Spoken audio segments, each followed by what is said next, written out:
गलत भोजन है, अपने गलत भोजन को बिल्कुल बंद करना है।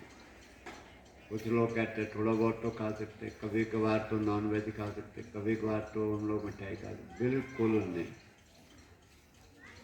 ये शरीर में जैसे हम गाड़ी में मिट्टी का तेल बिल्कुल नहीं डालना, ऐसे ही इस शरीर में गंदी चीज बिल्कुल नहीं डालनी, कभी नहीं डालनी, सोचना भी नहीं डालनी। वैसे आप डालोगे तो आप बीमार जरूर होगे, उसका परिणाम जरूर दोगे, देर से दे चाहे सवेरे। हम गलती क्या करते हैं? गलती हम ये करते हैं कि जैसा हमारा एटमॉस्फेयर होता है घर का, परिवार का, गंदी चीज़ें खाने का अगर वहाँ का वातावरण है तो हम गंदी चीज़ें खाते रहते हैं। ना हमें घर परिवार वाला कोई बताता है, ना समाज में कोई बताता है, और तुरंत हमारे को परिणाम दुख के रूप में नहीं आता एकदम। इसलिए हम लोग खाते रहते हैं, और जब आगे जाके उस सब चीज़ का परिणाम इकट्ठा हो जाता है, इकट्ठा होकर फिर हमारे शरीर को वो दबा लेता है, घेर लेता है, कमज़ोर कर देता है, और फिर हम बीमार और रोगी होते हैं, और फिर हम गिड़गिड़ाते हैं, और फिर हम अस्पताल भागते हैं। हमें फिर ये एहसास नहीं होता कि 30 साल से जो मैं गलती कर रहा हूँ उसका परिणाम ये आया, थोड़ा थोड़ा थोड़ा थोड़ा थोड़ा करके हमें इस चीज़ का एहसास नहीं होता,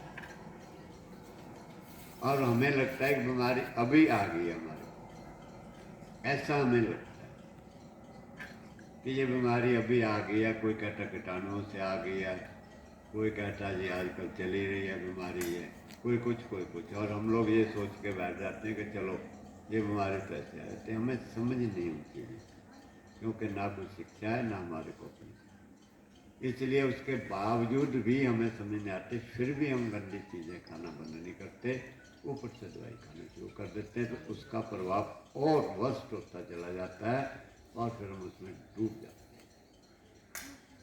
बीमारियों में, टेंशन में, तनाव में, चिंता में डूब जाते हैं लबालब, और डूब जाते हैं तो फिर एक के साथ दूसरी बीमारी, दूसरे के साथ तीसरी, तीसरे का चौथी, और बस तो उसमें से फिर निकल नहीं पाते, कोई हमें निकाल नहीं सकता, और ज़िंदगी फिर वहीं खत्म होती है। इसलिए जो पीछे गलतियां करी हैं उनको अंतर आत्मा से रियलाइज करें कि मेरे से गलतियां हो गई हैं, किसी ने नहीं बताया, अब आगे के लिए परिपक्व हो जाए, अब नहीं करने की, और अंतर आत्मा से, उस परमात्मा से जिसको भी आप मानते हैं सर्वशक्तिमान, जिसने आपकी रचना रची, उससे क्षमा मांगे, क्या मालिक मेरे से गलती हो गई है, मुझे पता नहीं। आप लोग यहाँ आए हैं, उस मालिक ने जिसने आपको रचना रची है आपको यहाँ भेजा, ना मेरे बुलाने से कोई आता, ना आप अपने आप आते। ये उसका विधान कुछ प्रभु का ऐसा बना, ना मैं ये चीज़ों को अपनी मर्जी से सिखा रहा हूँ, ना मेरे को इन चीज़ों का कोई ज्ञान है, ना कुछ था, और ना हमने कभी सोचा था जीवन में कि मैं इस पोजीशन पर आऊँगा कि आप लोगों के सारे दुख दर्द रोग जो है दूर करूँगा, कभी मैंने नहीं सोचा। ना मैंने ये सोच के कोई प्रयास किया कि मैं ये काबिल बनूं, मैंने कोई प्रयास नहीं किया इस काबिल बनने, बस हालात बनते गए, और उस हालातों में हम मोल्ड होते गए, और होते होते जो थे हम यहाँ पहुँच गए, जहाँ हम कहीं और थे उधर के रास्ते बंद होकर इधर को आना पड़ा, और इधर आए तो इधर से हालात ऐसे बनते गए तो हम यहाँ बैठ गए करने के लिए। क्या करें, जो ड्यूटी लगाई है, तो जैसे आप लोग यहाँ आ गए और फंस करके गिर गुर के, तो अब आप क्या करें, कोई चारा नहीं आपके पास, इसलिए आप लोग आ गए, ऐसे में। तो ये सब परमात्मा की ओर से बना है, आप लोग यहाँ आए, इसलिए यहाँ आए हैं, किस लिए ईश्वर ने आपको भेजा, उन चीज़ों को सीखें और समझें।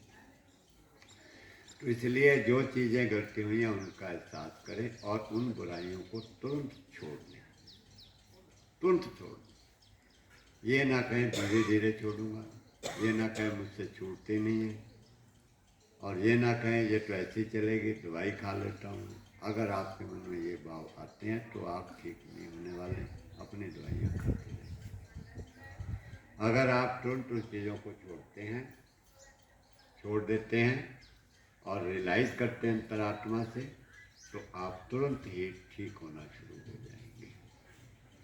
इसलिए अपनी सारी बुराइयों को, गलत खाने पीने की चीज़ें जो भी नेचर के विपरीत हो गई हैं, जैसे चीनी है, मिठाइयाँ चीनी की बनी, सभी प्रकार की मैदे की चीज़ें, ब्रेड है, बिस्कुट है, कुरकुरे, चिप्स, चाउमीन, पिज़्ज़े, बर्गर, नूडल, मैगी, आइसक्रीम है, कोल्ड ड्रिंक है, चॉकलेट, टॉफियाँ, जो भी फैक्ट्री प्रोसेस फूड है, हलवाइयों के दुकानों का प्रोडक्ट है, जितना भी बेकरी प्रोडक्ट है, जितना भी और जितना भी फैक्ट्री प्रोडक्ट, वो हमारे भोजन खाने का नहीं है। उनको तुरंत बंद कर दें और उसकी जगह पर जो मौसम का आता है, प्रकृति की ओर से, ज़मीन से, पेड़ पौधों से, फलों के रूप में, सब्जियों के रूप में, मेवों के रूप में, उनको खाना शुरू करें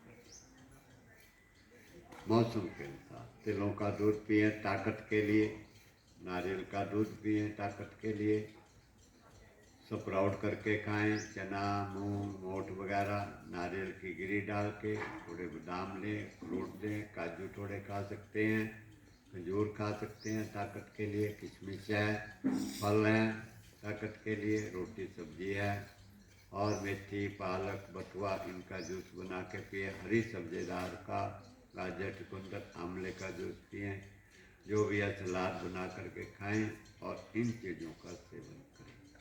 कैसे करना ये बता दिया था, सिर्फ आपको ब्रीफ कर रहे हैं। खाने को अपने को ठीक कर लें। गन्ना खाएं, चीनी नहीं खाएं, गन्ना कितना भी खाएं। दूसरा, रोगों का कारण शरीर में जो हम गंदी चीज़ें खाते हैं, ये अंदर जाके जम जाती है, अंतों में, खून में चली जाती है, छाती में बलगम बन जाती है, माथे में चली जाती हैं और जाकर अंदर चिपक जाती हैं। ये शरीर उनको सफाई करने की कोशिश करता है, मगर हम सोचते हैं बीमार बन गए। सफाई होती है शरीर की तो हमें खांसी आती है, नज़ला होता है, जुकाम होता है, बुखार आता है, फोड़ा फिंसी होती है चमड़ी पे हमारे, और लूज मोशन होते हैं, छींकें आती हैं हमारे अंदर। ये क्रियाएं होती हैं, उल्टी आती है, ये सफाई की क्रियाएं शरीर की, ये बीमारियां नहीं। हम इनको बीमारियां मान के, पूरी दुनिया के लोग बीमारियां समझते हैं, समझ के इनका इलाज करवाना शुरू कर देते हैं और इनका इलाज करवाते करवाते ये बीमारियां शरीर में बन जाती हैं। ये बीमारियां बन जाती हैं। छाती की बलगम को, खांसी को रोकने से अस्थमा बनता है, अस्थमे को रोकने से टीबी बनती है और कैंसर बनते हैं। जुकाम को रोकने से माइग्रेन बनता है और माइग्रेन की दवाई खाने से ब्रेन ट्यूमर बनता है।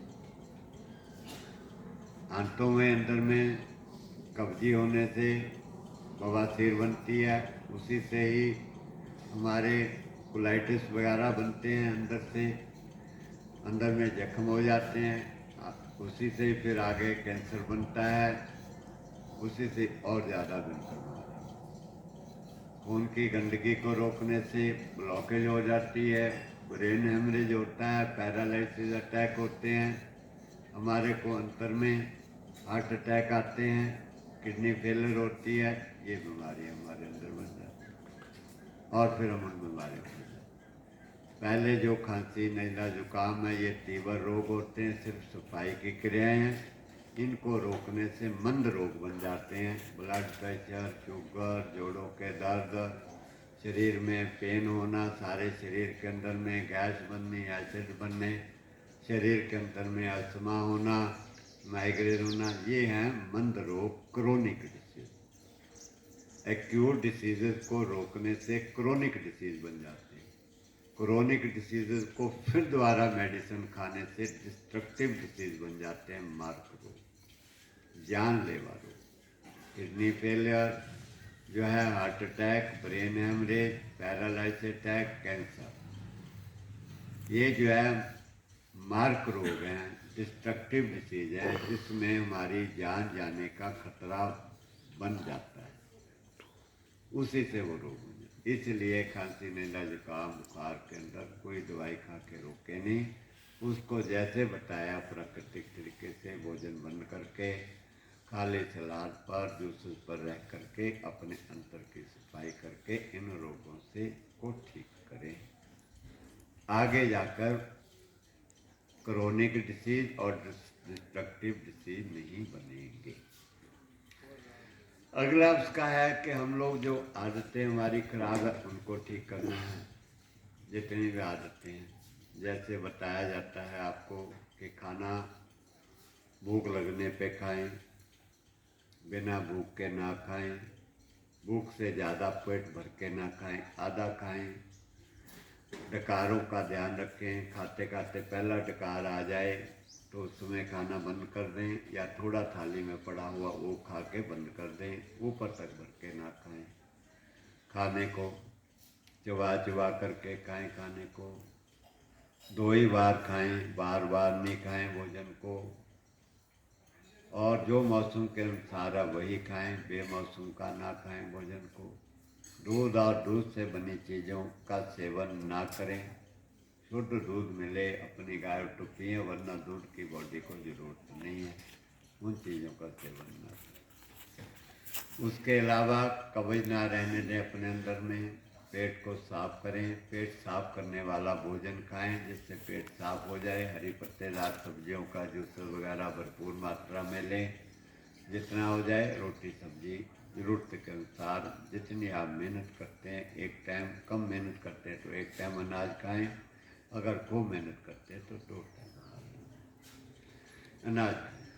शरीर के ऊपर कोई भी साबुन का उपयोग ना करें, आर्टिफिशियल सेंट वगैरह ना लगाएं, क्रीमें ना लगाएं, चेहरे के ऊपर किसी भी प्रकार का इन चीज़ों का सेवन ना करें। सौंदर्य प्रसाधनों का सेवन ना करें।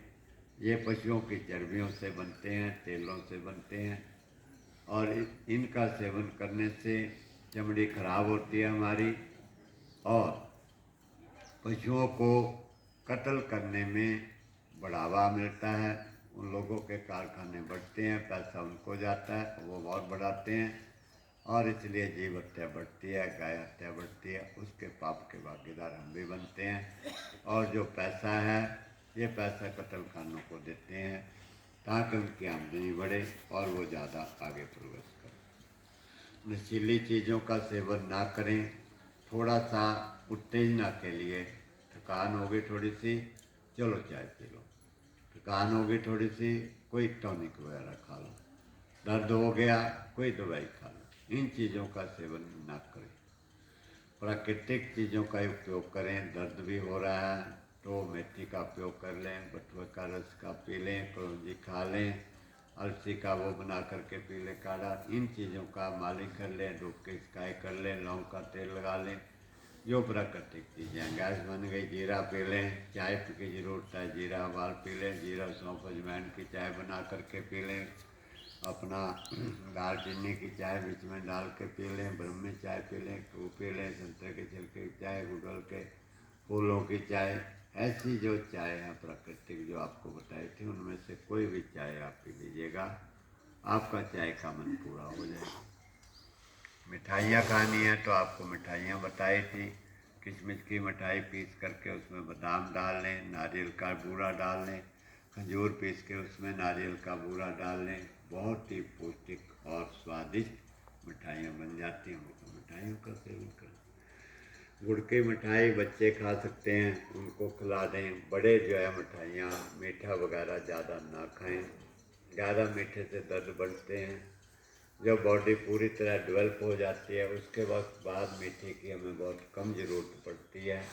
इसलिए गन्ने का रस सर्दियाँ सभी लोग पी सकते हैं, प्राकृतिक है गन्ने का जूस, और वो अंदर पस नहीं बढ़ाता। वो मीठा हमारे स्वास्थ्य के लिए सबके लिए अच्छा है, इसलिए उसको कभी भी पिया जा सकता है। इससे बने हुए गुड़ वगैरह जो है वो लिमिट में लें, बहुत कम से कम लें। बच्चे और यंग जिनकी बॉडी ग्रो करती है वो खा सकते हैं, बाकी लोग जो कम से कम खजूर का सेवन कर लें और मिठाई के अंदर किशमिश का सेवन कर ले, मीठे फलों का सेवन कर ले, इससे ज़्यादा और मीठी चीज़ों की शरीर को जरूरत नहीं। मीठा बेफालतू का ना।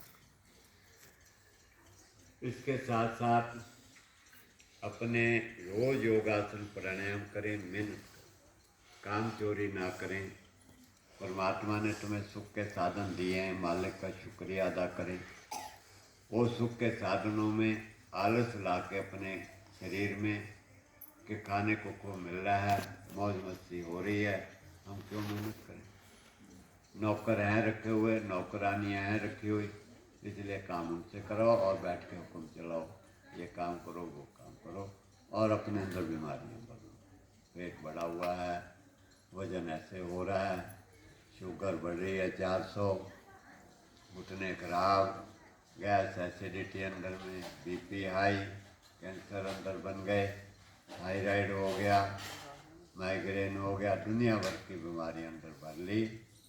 और सुख साधन खाना का दबा दबा कर खा रहे हैं, जो मन आया खा रहे हैं, जो मन आया खा रहे हैं, कोई कंट्रोल नहीं। वो जीवन पशुओं से भी नीचा है।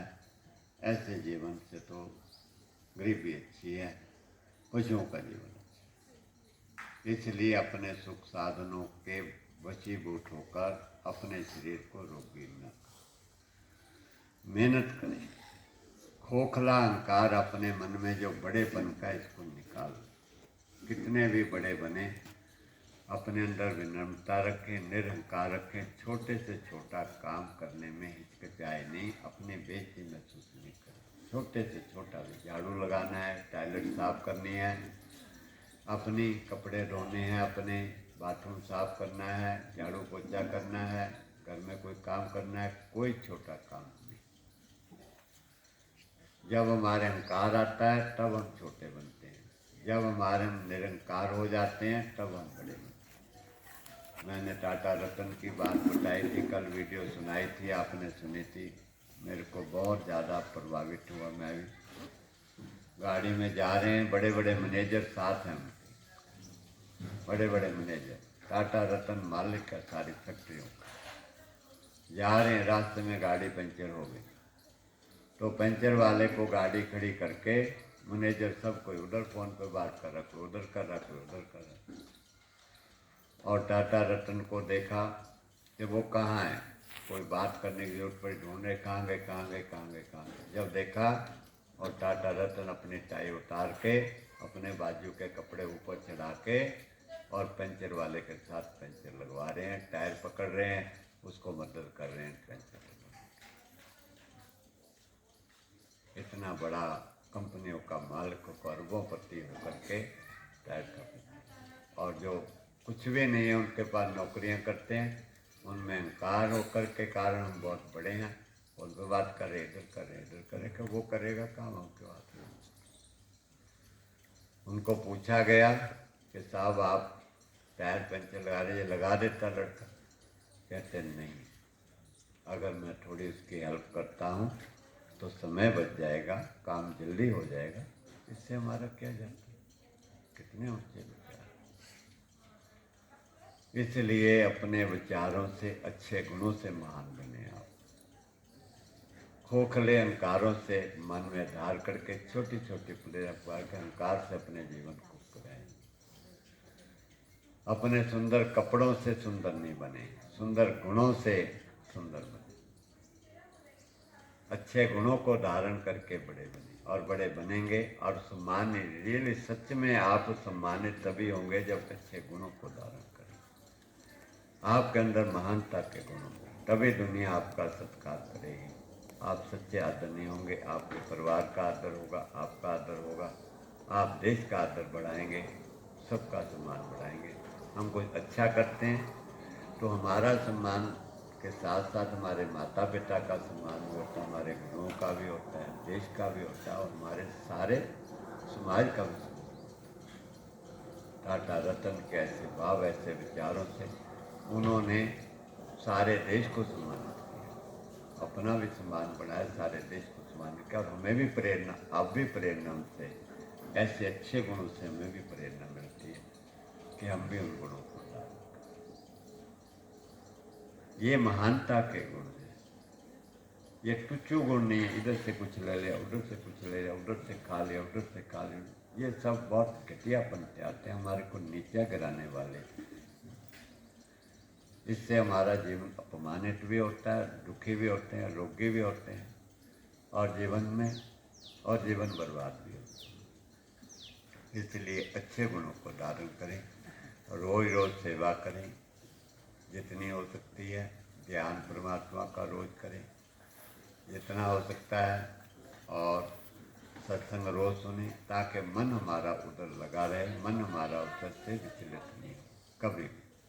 जैसे हम इन चीज़ों को छोड़ते हैं, तुरंत ही मन हमारा विचलित होकर दुनिया में फंस जाता है, वही विकारों की ओर चला जाता है। इसलिए मन के ऊपर नियंत्रण रखेंगे, तब मन हमारा अच्छाई की ओर लगा रहेगा। इसके अलावा अपने मन को शांत रखने के लिए 4 प्रकार के आराम बताया था। पहला आराम फिजिकल, शारीरिक आराम, थक जाए तो शरीर को रेस्ट दें। उसके बाद इंद्रिय आराम, अपनी ज्ञान इंद्रियां जो हैं, आँख, कान, मुंह, नाक, त्वचा, ये 5 हमारी ज्ञान इंद्रियां, इनको आराम दें, इनको साफ रखें। आँखों से बुरा नहीं देखें कभी भी, कान से बुरा सुने नहीं, ज़बान से बुरा बोले नहीं, और त्वचा को अपनी को साफ रखें। ये हमारी 5 जो है ज्ञानेंद्रियाँ हैं, इन पर भी अपना कंट्रोल रखें। इनको बिगड़ने से भी प्रभाव हमारे मन पर और शरीर पर पड़ता है, और उनको भी आराम दें, पूरा शांत रहे हमारा मन, और ये सब चीज़ें तो शरीर के अंदर की क्रियाएं भी ठीक रहती हैं। तीसरा जो आराम है वो हमारे अंदर मेंटल है, मेंटल रेस्ट, मन हमारा शांत। जब भी हम कुछ गलत कार्य करेंगे, प्रकृति के नियम के विरुद्ध, धर्म के विरुद्ध, किसी का बुरा सोचेंगे, कोई भी बुरा कर्म करेंगे, तो उसकी वाइब्रेशन जो है हमारे मन को डिस्टर्ब करेंगे, परेशान करेंगे, अशांत करेंगे। किसी को हम दुख देते हैं, किसी का पैसा खा जाते हैं, किसी को जुबान से कष्ट देते हैं, किसी को किसी भी प्रकार से दूसरे का कुछ खिंचातानी करते हैं, झगड़ा करते हैं, उसकी वाइब्रेशन जो है वो हमारे पास आती है, हमारी वाइब्रेशन उसके पास जाती है। जो हम सोचते हैं वो वाइब्रेशन उसके पास जाती है, जो वो सोचता है हम वो वाइब्रेशन हमारे पास। अगर हम बुरा सोचते हैं, वो भी बुरा सोचता है, तो दोनों का बुरी वाइब्रेशन आती है, आदान प्रदान होती है बुरी वाइब्रेशन है, और उससे हमारा मन परेशान होता है, दुखी होता है। इसलिए मन को अगर आराम नहीं मिलेगा तो शरीर को भी आराम नहीं मिलेगा। आप लेटे रहें खाट पे, बहुत सारे लोग हैं सारा दिन लेटे ही रहते हैं, काम नहीं, लेकिन आराम उनको फिर भी नहीं, फिर भी दुखी रहते, क्योंकि मेंटल रेस्ट में, इंद्रिय रेस्ट में, सेंसरी रेस्ट नहीं है उनके पास। इसलिए मन को भी आराम देना है। जो भी कुछ हो गया उनको बुलाने की कोशिश करें। किसी का झगड़ा हो गया, अपनी ओर से यही प्रयास करें कि झगड़ा खत्म हो, और किसी ने कुछ कह दिया, पेशेंस रखें, आग बबूला होकर के झगड़े को बढ़ाए नहीं झगड़े। जितना आप शांत रहेंगे उतना ही अच्छा। कोई गलत कर रहा है उसको समझाने की कोशिश करें, भाई तू गलत कर रहा है, उसके साथ नफरत करके लड़ाई झगड़े में ना पड़े। लड़ाई झगड़े से समस्या हल नहीं होती। लड़ाई झगड़े करने का कोई टाइम आता है जब सारे हथियार फेल जाते हैं, बिल्कुल ही अब कोई चारा ही नहीं रहा किसी भी तरीके से, कोई व्यक्ति बिल्कुल ही राक्षस हो गया हमारी जान लेने पर, तब अपना बचाव करें। फिर भले मारे उस राक्षस को, वो पुण्य ही लगेगा, उसमें कोई पाप नहीं। छोटी छोटी बातों पे झगड़े करने से हमारी एनर्जी नष्ट हो जाती है, और हम दुर्बल होंगे, कमज़ोर होंगे, उसमें से कुछ नहीं मिलना, हमारी प्रोग्रेस रुक जाएगी, प्रोग्रेस हम नहीं कर पाएंगे। चौथा रेस्ट है हमारा फिजियोलॉजिकल रेस्ट। वो क्या है कि पेट के आंतरिक अंग सारा दिन काम करते हैं, पचाते हैं भोजन को, हाथों पाँव से काम करते हैं, उनको कुछ समय समय पर रेस्ट देना है। एक भोजन खा लिया, दूसरे के बाद तुरंत फिर खा लिया, फिर खा लिया, फिर खा लिया, वो पेट को भरे रखा हर वक्त, और अंदर लेबर मैदा सारा दिन काम करता रहेगा, वो थक जाता है। थकने से पाचन क्रिया हमारी खराब हो जाती है, ठीक से पचा नहीं पाता। बचपन में यंग एज में तकड़ा होता है शरीर हमारा, हम सारा दिन भी काम करते रहते, थकते नहीं, इसलिए पेट भी सारा दिन खाते रहते तो नहीं थकता, हजम हो जाता है। लेकिन धीरे धीरे वो कमज़ोर होता जाता है, फिर नहीं पचता, फिर गैस एसिडिटी बनती है, प्रॉब्लमें शुरू हो जाती हैं। इसलिए हमारा शरीर के आंतरिक अंगों को भी आराम दें, हल्का भोजन खाएं, एक भोजन के खाने के बाद थोड़ा आराम दें, 2-3 घंटों का उनको रेस्ट मिले, फिर दूसरा भोजन खाएं, ताकि पेट खराब नहीं हो। इससे आपका डाइजेशन ठीक रहेगा और सारी क्रियाएं ठीक रहेंगी और आपको परेशानी नहीं आएगी। ये है खाने पीने की चीज़ों का। और दूसरा बात, हमारी रोगों को ठीक करने के लिए पानी का उपयोग, खट्टी पानी की, धूप का उपयोग सही, ना बहुत ज़्यादा धूप लेनी है और ना बहुत